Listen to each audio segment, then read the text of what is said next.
छत्तीसगढ़ के तोरे मैया लगाओ मोर दयालु माटी छत्तीसगढ़ के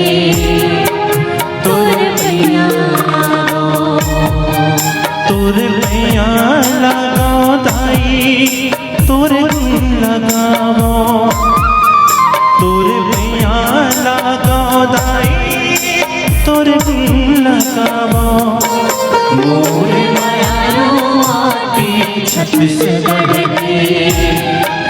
तोरे मैया लगाओ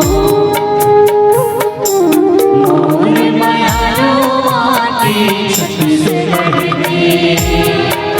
तोरे मैया लगाओ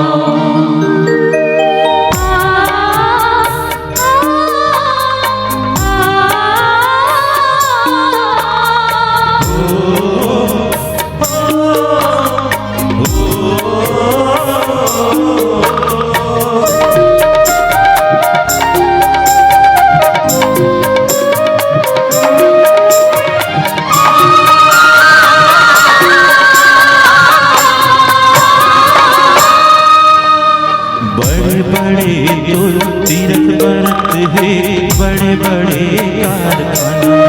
है अंधन के भंडार हावे हीरा मोती के खजाना है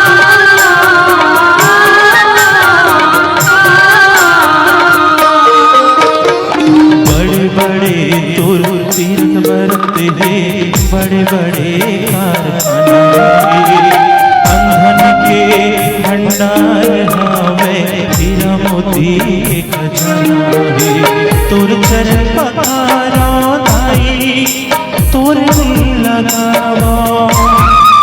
तोर चरण पखारा दाई तोरे गुण लगावो मोर दयालु माटी छत्तीसगढ़